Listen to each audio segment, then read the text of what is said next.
அதாவது கடந்த ஒரு 3 நாளாவே தாவேகாவுக்கு எதிராக பல ஆதாரங்கள் தொடர்ச்சியா வந்துகிட்டே இருக்கு. அதாவது அருணா ஜெகதீசன் அவங்களுடைய விசாரணையில இருந்து மட்டும் இல்ல, பல வீடியோக்கள் சமூக வலைதளங்கள்ல போட்டுக்கிட்டே இருக்கிறாங்க, தொடர்ச்சியா போட்டுக்கிட்டே இருக்காங்க. இதுல எனக்கு எதிரி வெளியில இல்லடா உள்ளதான் அப்படிங்கிற மாதிரி தாவேகாவை சேர்ந்த ஒரு பையன் அந்த கரூர்ல காலையில இருந்து நாமக்கல்ல இருந்து சாயங்காலம் வரைக்கும் அவனுடைய ஒரு ஒஸ்ட் எக்ஸ்பீரியன்ஸ் அப்படின்னு போட்டே ஒரு வீடியோவை பதிவு பண்ணியிருக்கிறாரு. அதுல எங்கெங்க என்னென்ன நடந்துச்சு அப்படின்றத அவர் திட்டமிட்டு அவனே சொல்லியிருக்கான். அதுல தெளிவா ஒரு வார்த்தையை பதிவு பண்றாரு. அது என்னன்னா, விஜய் மட்டும் சுற்றுப்பயணத்துக்குள்ள அந்த கரூர் என்ட்ரி, அதாவது பேசக்கூடிய அந்த ஸ்பாட்டுக்கு வரும்போது ஸ்டார்டிங்ல இருந்தே லைட்டை போட்டுட்டே வந்திருந்தாருன்னா நிச்சயமா இந்த அசம்பாவிதம் நடந்திருக்காது அப்படின்றாங்க. ஏதாவது ஒரு யதார்த்தத்தை நம்ம புரிஞ்சுக்கணும். சுற்றுப்பயணம் போறாங்க. இப்ப எடப்பாடி பழனிசாமி அவர் சுற்றுப்பயணம் போறாரு. பைபாஸ்ல போகும்போது கூட லைட்டை போட்டுட்டு வெறுங்க ஆளே இல்லைனாலும் காட்டிட்டு ஒரு 2 பேர் இருந்தா கூட வணக்கம் வச்சுட்டு போறாரு. இதெல்லாம் நம்ம ட்ரோல் கூட பண்ணியிருக்கோம். ஆளே இல்ல இடத்துல டீ காத்துறாங்கலாம் பண்ணியிருக்கோம். அது ஒரு வகையான அரசியல் நாகரிகம். சுற்றுப்பயணம் தான் நீங்க போறீங்க. அதாவது ஏசி இந்த வால்வோ பஸ்ல ஸ்லீப்பர் கோச் போட்டு லைட் ஆஃப் பண்ணிட்டு போகல, சுற்றுப்பயணம் போறீங்க அப்படின்னா அந்த லைட் ஆஃபே ஆகக்கூடாது. கடைசி வரைக்கும் மக்களை பார்த்து உங்களுடைய கைகள் அசைந்து கொண்டே இருக்கணும், வணக்கம் வச்சுக்கிட்டே இருக்கணும், முகத்துல சிரிப்பு இருந்துகிட்டே இருக்கணும். சும்மா லைட்டை போட்டுலாம் விளையாடக்கூடாது. இந்த என்ட்ரன்ஸ்குள்ள போகும்போதே இவர் என்ன பண்ணிருக்காருன்னா லைட் ஆஃப் பண்ணியிருக்காரு. அதுக்கு அந்த பையன் சொல்றான் ஏதோ பரிசு கொடுக்குறாங்க, அதுக்கப்புறமா தான் அந்த லைட் ஆஃப் ஆகுதுன்னு அந்த வீடியோலயே பதிவு பண்றான்.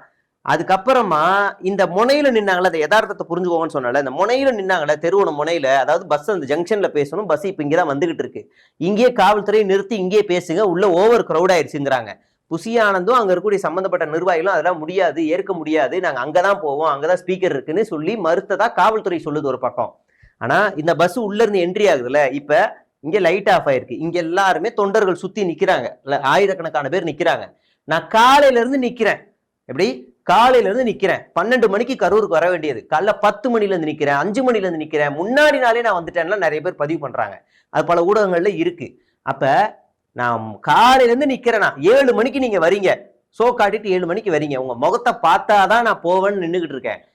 இவ எனக்கு ஒரு ஏமாற்றம். 7 மணி ஆகி ஒரு லைட் ஆஃப் பண்ணிட்டு வராரு, பார்க்க முடியலையே, இவ்வளவு நேரம் வந்துட்டோம், கொஞ்சம் முன்னாடி போய் பார்த்துருவோன்னு இங்க இருந்த கூட்டம்லாம் அலையா முன்னாடியே வந்திருக்கு. இதை நான் சொல்லல, தாவேகா கூட்டத்துல கலந்துகிட்ட ஒஸ்ட் எக்ஸ்பீரியன்ஸ் போட்ட இந்த தம்பி சொல்லி இருக்கிறாரு.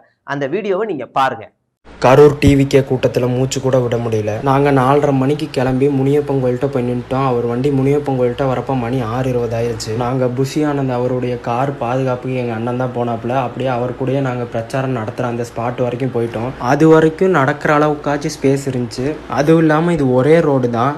இது நீங்கள் திருச்சியில் பார்த்தீங்கன்னா இதோட கூட்டம் வந்துச்சு. திருச்சியில் ஆனால் அங்கிட்ட எங்கிட்ட பூந்தாலும் வெளில போயிடலாம். இது ஒரே ரோடுனால மக்களால் வெளியவும் போக முடியல. விஜய்னா ரவுண்டான வரைக்கும் கை காமிச்சிட்டு தான் வந்திருக்காரு. அவர் ரவுண்டானத்தில் யாரும் கிஃப்ட் கொடுக்குறேன்னு போய் கீழே வந்தனால அவர் வேன் உள்ள போக சொல்லிட்டாங்க. வேன் உள்ள போனனால அவரை யாருமே பார்க்கல. ரவுண்டானத்துலேருந்து பிரச்சாரம் நடக்கிற இடம் வரைக்குமே அவர் உள்ளே தான் இருந்தார்.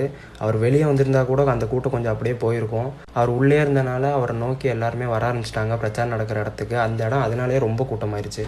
நான் வேன் நிற்கிற இடத்துலேருந்து 10 அடி தூரத்தில் தான் நின்றுக்கிட்டு இருந்தேன். அந்த இடத்துல நிற்க கூட இடம் இல்லை, மூச்சு விட முடியல. மக்களோட போட்டு அமுக்கிறது, அந்த வேர்வை வாடை, எப்படா இந்த இடத்த விட்டு உயிரோடு வெளியே போகன்ட்டு தான் இருந்துச்சு. விஜய்னாவை பார்க்குறப்ப நம்மள அறியாமல் ஒரு சந்தோஷம் வரும்னு நம்ம நினச்சி போனோம். அந்த இடத்துல நான் விஜய்னா பேச ஆரம்பித்து ஒரு 5 நிமிஷத்துலேயே என்னால் முடியல, நான் வெளியே போயிட்டேன். நீங்கள் வேணால் ட்ரோன் ஷாட் பாருங்கள், அதில் நிற்க கூட இடம் இருக்காது. அப்படியே அலை மாதிரி மூவ் ஆகிறது கூட நல்லா தெரியும்.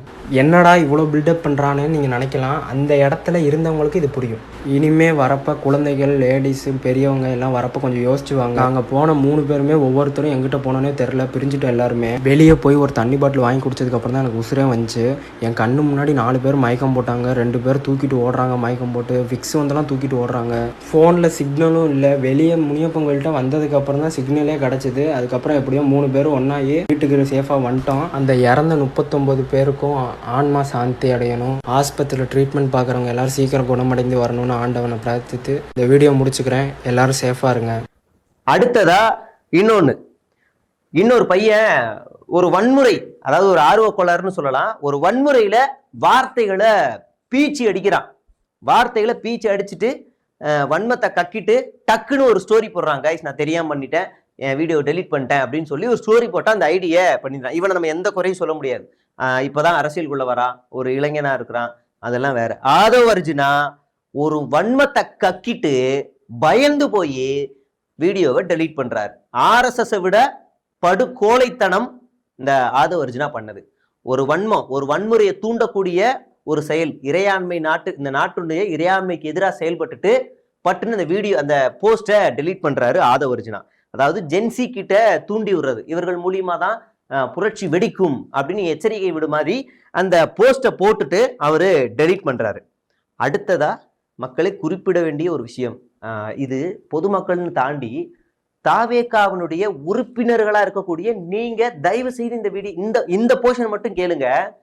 தாவேகாவுக்காக இப்ப இந்த வாதாடிக்கிட்டு இருக்க அந்த வழக்கறிஞர் ஒரு இடத்துல பதிவு பண்றாரு, 41 பேருன்னு சொல்றீங்க, இந்த 41 பேரும் எங்க கட்சிக்கு தான் வந்தாங்கன்னு என்ன ப்ரூஃப் இருக்கு? அவங்க இந்த கூட்டத்துக்கு வந்துதான் செத்தாங்கன்னு என்ன ப்ரூஃப் இருக்கு? எப்படி உடனே உடற்கூறாய்வு பண்ணீங்க? என்ன ப்ரூஃப் இருக்கு? அவங்க எங்க கட்சிக்காரங்க தான் என்ன ப்ரூஃப் இருக்குங்கிறாரு. இது எவ்வளவு பெரிய ஆபத்தான வார்த்தை. அப்படின்னா என்ன அர்த்தம்? யாரோ சதி பண்ணி 41 பிணங்கள் வேற எங்கேயோ இருந்த ஒரு பிணங்கள் எடுத்துட்டு வந்து போட்டாங்க. வாய் கூசலியா பச்சை குழந்தைகளை அந்த இடத்துல இருந்தாலும் தூக்கிட்டு போனாங்க. 1.5 வயசு குழந்தை, ஒரே குடும்பத்தை சேர்ந்த 3 பேர் தூக்கிட்டு போயிருக்காங்க. பெண்கள், கர்ப்பிணி பெண்கள், வயசானவங்க, இளைஞர்கள், உங்களை நம்பி வந்த இளைஞர்கள் துடிக்க தூக்கிட்டு போயிருக்காங்க. இவெல்லாம் என் கட்சிக்கு வந்தவன் இல்லைன்னு என் கட்சிக்கு தான் வந்தவன் என்ன ப்ரூஃப் இருக்கு? என்ன ப்ரூஃப் இருக்கு அப்படின்னு கேட்கிறாரு. நீங்க தான் ப்ரூஃப் காட்டணும். உங்க கட்சிக்கு வந்திருக்காங்கன்னா உங்ககிட்ட நீங்க தான் காட்டணும். இந்த ஏரியால இருந்து வரவங்களுக்கு அதை அடையாள அட்டை கொடுத்துருக்கீங்களா? இல்ல உன் கூட்டத்துல செத்தவன் அவன், உன் கூட்டத்துல செத்தவன், வீடியோ ப்ரூஃபே இருக்கு, உன் கூட்டத்துல செத்தவனா தூக்கிட்டு போய் ஆஸ்பத்திரி கொண்டு போயிருக்கிறாங்க. அப்படின்னா என்ன அர்த்தம்? கொடுக்குற 20 லட்சத்தை பாதி கட் பண்றது, 20 பேர் எங்கால 20 பேர் வேற யாரோ கொடுக்க வேண்டிய 20 லட்சத்தை கட் பண்றதுக்கு இந்த பிளானா? வெக்கமா இல்லையா? அடுத்ததா இன்னொரு இன்ஸ்டாகிராம் இன்ஃப்ளூயன்சர், இவங்க நாடகம் சில படங்கள்ல எல்லாம் கூட நடிச்சிருக்கிறாங்க. இவங்க பேசுறதையும் கேளுங்க. அதாவது சேகுவாரா மாதிரி போராட்டம் நடத்தணுமா? பண்ணதே அரசியல் கட்சி ஆரம்பிச்சு 1.5 வருஷத்துல பண்ணதே ஒரு போராட்டம். அந்த ஒரு போராட்டத்தை 3 நிமிஷத்துல முடிச்சுட்டு போன தற்குறி. ஒட்டுமொத்தமா அங்க இருக்கக்கூடிய எல்லாரும் பேசுனதை வச்சு கணக்கு பார்த்தா ஒரு 25 நிமிஷத்துல இந்த போராட்டத்தை முடிச்சுட்டு போயிருக்காங்க. இவர் போராடுறாரா? அதை நாங்க நம்பணுமா? அந்த போராட்டத்துக்கு நம்ம எல்லாரும் துணை நிக்கணுமா? வந்து வாரத்துக்கு ஒரு நாள் இந்த ஷோ காட்டிக்கிட்டு இருக்கிறாரு, வாரத்துக்கு ஒரு நாள் ஷோ காட்டிக்கிட்டு இருக்காரு. சேகுவாரா கோட்டை சொல்றதுக்கெல்லாம் அருகதையே கிடையாது. நான் பல கோட்டை சொல்லுவேன். சேகுவாரா இன்னொன்னு சொல்லியிருக்கிறான், எங்கெல்லாம் அநீதிகள் நடக்கிறதோ அங்கெல்லாம் கண்டு உனக்கு கோபம் வருகிறதுனா நீயும் எனது தோழனே. உன் கட்சிக்குள்ளேயே 41 பேர் செத்துருக்கான், அதை பத்தி உனக்கு கவலையே இல்லாம வீட்டுக்குள்ள போய் உட்கார்ந்து இருக்கிற, உனக்கெல்லாம் கோபமே வரல. நீ எல்லாம் தோழன், நீ எல்லாம் சேகுவாரா பத்தி பேசுறதுக்கு அருகதையே இல்லாத ஒரு தற்குறி. உன் கூட்டத்துல இருக்கிறவன் இன்னைக்கு விஜய் ஸ்டாண்ட் வித் விஜய்ங்கிறான். அவனோட போஸ்ட் கீழே போய் பார்த்தா ஸ்டாண்ட் வித் விக்டிம்ஸ்ன்ற ஒரு இல்ல, RIPன்னு ஒரு ஹேஷ்டேக் இல்ல. இப்படியான ஒரு மனநிலையோட தான் இப்ப தாவேகா விர்ச்சுவல் வாரியர்ஸ் எல்லாருமே செயல்பட்டுக்கிட்டு இருக்கிறாங்க.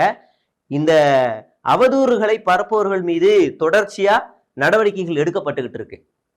அவதூறுகள், அதாவது உள்ள குண்டர்கள் பூந்துட்டாங்க, காவல்துறை அனுமதி கொடுக்கல, கத்தியை வச்சுக்கிட்டு வந்தாங்கன்னு பல அவதூறுகள் பரப்புறாங்க. என்னன்னா காவல்துறை அனுமதி கொடுக்கல அப்படின்னு கீழே இருக்கிற விர்ச்சுவல் வாரியர் சொல்றாங்க.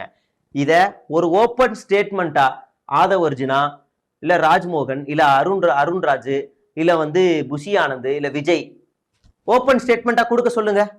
அவங்க அறிக்கை கொடுக்க சொல்லுங்க. இந்த 5 பேர்ல அறிக்கை கொடுக்க சொல்லுங்க. இந்த மாதிரி காவல்துறை உண்மையிலேயே எங்களுக்கு பாதுகாப்பு கொடுக்கல அப்படின்னு கொடுக்க சொல்லுங்க. எதுக்கு கீழே இருக்கிறவங்களை ஏவி விட்டு அவங்கள பலிகாடாக்கி அவங்கள சிறைக்கு அனுப்புறீங்க? ஏன் நீங்க கொடுங்க. உண்மையிலேயே இந்த மாதிரி உள்ள நுழைஞ்சிட்டாங்க, உண்மையிலேயே இந்த மாதிரி நடந்துச்சு அப்படின்னு நீங்க ஓப்பன் ஸ்டேட்மெண்ட் கொடுங்க. கொடுக்க மாட்டாங்க. தாவேகா நண்பர்களே, இவர்கள் உங்களை வைத்து பகட நாடகம் அந்த பண்ற வேலையை ரொம்ப தெளிவா பண்ணிக்கிட்டு இருக்கிறாங்க. உஷாரா இருங்க. நீ கைது பண்ணி உள்ள போடா, நான் முன்ஜாமீன் கோர போறேன்டான்னு ஆதவும் புஷியும் சேஃப் சோன்ல இருக்கிறாங்க. விஜய் பக்கா சேஃப் சோன்ல இருக்கிறார். கீழே ஒரு ஆர்வ கோளாறுல கத்துன தாவேகா உறுப்பினர்கள் இன்று சிறையில் இருக்கிறார்கள்.